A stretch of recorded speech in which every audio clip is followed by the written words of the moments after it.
आती है तो क्या होता है, जब पवित्र आत्मा की सामर्थ आपके जिंदगी में आएगी तो आप पाप को करने की शक्ति खत्म कर देगा, आपके अंदर से प्रार्थना करने की शक्ति से भरेगा, गैर भाषाएं बोलने की ताकत से भरेगा, वचन समझने की बुद्धि देगा, वरदानों को आपके जिंदगी में चमकाएगा।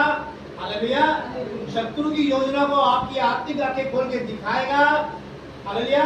शैतान की योजना को वो आपकी जिंदगी में नाश करता जाएगा और परमेश्वर प्रभु यीशु मसीह की योजना में आपको बढ़ाता जाएगा।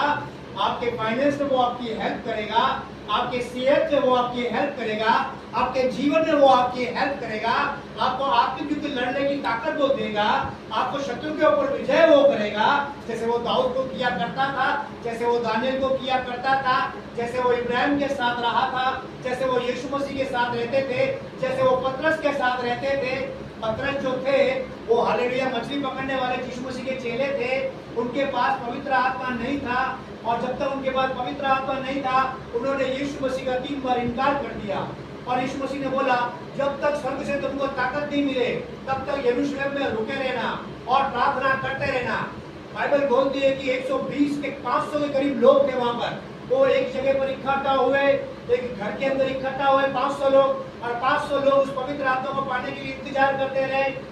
1 दिन 2 दिन 3 दिन 4 दिन 10वें दिन तक उन 500 लोगों में से 120 लोग ही वहां पर लगे थे, बाकी सब क्या हो गए थे, चल गए थे। क्या हो गए थे, चले गए थे।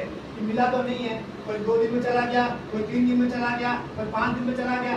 ऐसे करते करते जब 10वां दिन आया तो 120 लोग वहां मौजूद थे और 120 10 दिन के बाद उन्हें 120 लोगों को पवित्र आत्मा उतरा और उन भीड़ के अंदर यीशु मसीह का चेला पतरस भी मछली पकड़ने वाला वही मौजूद था। हालेलुया, आमीन।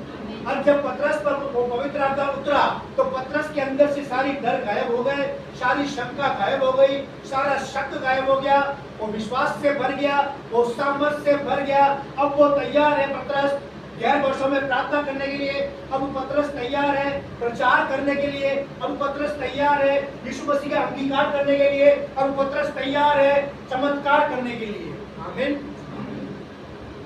लेकिन जब तक पवित्र आत्मा पतरस के पास नहीं था उसका कुछ पतरस ने कभी प्रचार नहीं किया, कभी प्रचार नहीं किया। जब तक पवित्र आत्मा आएगा नहीं तो करोगे कैसे, जब तक वो आप उससे भरोगे नहीं तो आगे बढ़ोगे कैसे। आमीन।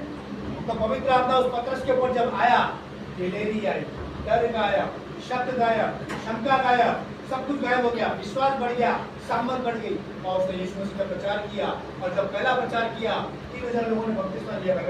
हालेलुया, आमीन। प्रचार क्या था उसका, मन फिराओ क्योंकि स्वर्ग का राज्य निकट है। हालेलुया।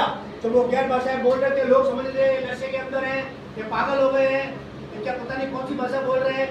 लेकिन जो दुनिया के लोग उस जगह के अंदर थे, उसी शहर के अंदर थे, उनको उनकी खुद की भाषा सुनाई दे रही थी। क्या दे रही थी, क्या चमत्कार वहां पर। पतरस अपने 120 लोगों के साथ मिलकर गैर भाषाएं बोल रहा था, लेकिन उधर की लोकल पब्लिक जो बाहर रहती थी उनको उनकी खुद की भाषा सुनाई दे रही थी और उनकी भाषा में वो क्या सुन रहे थे, परमेश्वर प्रभु यीशु मसीह जिंदा है, वो चढ़वा है, वो मरकर जिंदा हो चुका है, वो बोलते ये क्या दूसरे वाले शहर के लोग नहीं है, तो हम इनको अपनी भाषा में बात करते हैं कैसे देख रहे हैं, वो अपने बातचीत करते हैं, चर्चा करते हैं। आमीन। हालेलुया। समझ रहे हो, भाषा तो वो गैर बोल रहे हैं लेकिन उनको अपनी भाषा में सुनाई दे रहा है।